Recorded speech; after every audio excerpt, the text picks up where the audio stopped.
Hello, my name is Sharae, and my talk is titled America, the Land of Opportunity. Some exclusions may apply. Okay. Opportunity. What comes to your mind when you think of the word opportunity? Is it an internship? Is it a job? The chance to better yourself? The ability to acquire more information? Well, when I think of the word opportunity, I think of a class discussion that I had in my 9th grade honors English class, looking very demographically similar to this one.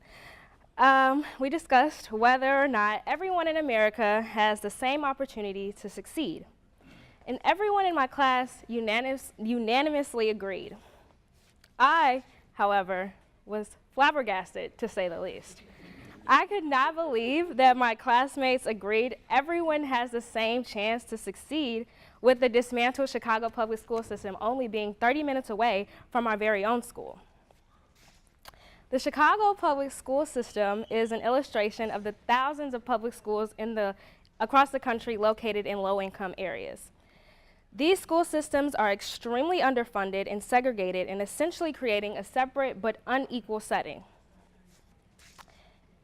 Here's the facts. 79% of Chicago's 8th graders are not proficient in reading. 80% of the 8th graders are not proficient in math. And 75% of Chicago public school system students are not competent in science, reading, and math.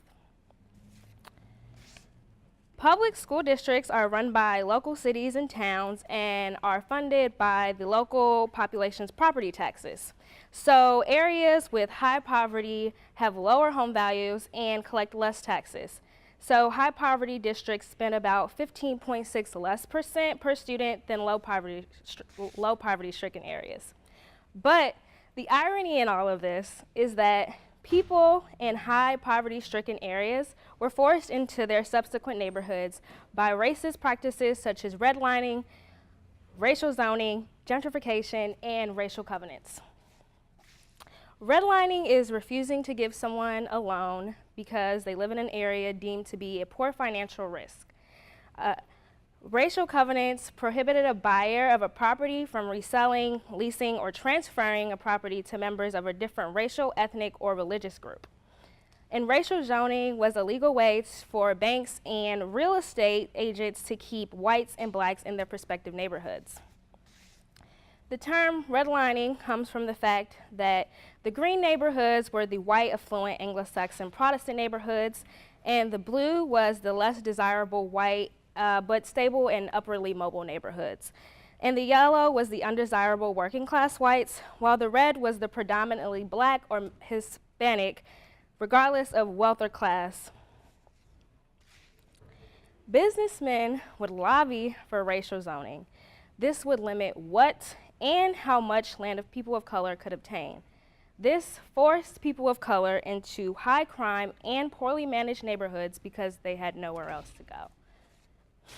Mayors would race through neighborhoods by completely separating black public housing and white public housing. The black public housing were built in already existing ghettos or underdeveloped areas, while the white public housing were built in already existing, well-built white neighborhoods. When realtors would flip neighborhoods from black to white to gain a massive profit, it would begin slowly with one white tenant or homeowner moving into the neighborhood until the rent would increase, or they would buy out your home until there were no people of color left in the neighborhood. When people of color lived in those redline areas, loans were either non-existent or expensive. People of color were given astronomical interest rates, often paying about $12,000 more for the average American home over a 30-year period. Banks would also give out more subprime loans, which are loans given to people who may have difficulty making the monthly payment, to low-income people of color. And a lot of the time, the homes would end up in foreclosure. Back to the original question. Do all people in America have the same opportunity to succeed? The answer for me is without a doubt, no. Being a person of color and low income within America, your opportunity more often than not looks like this. When speaking about these topics, one question that I do seem to get a lot is if it's so hard for people with a similar background as you to succeed, how are you doing it? How did you do it? Well, the answer to that question for me is simple: support. Having people there for you when you can't be there for yourself, when you don't know where to turn and they'll lend a helping hand, and when you just need someone to console you and tell you that everything will be all right. Through having people that I could count on, and like people within my family, my professors, my friends, my high school teachers, I've truly learned the value of being someone's support system in any way possible. I truly do believe that one person can change the outcome of someone's life. Throughout my leadership at Purdue, all of the organizations are for the betterment of people of color or low-income populations. I am always looking for a way to better prepare people that need help and to provide the best support and destroy the lazy narrative.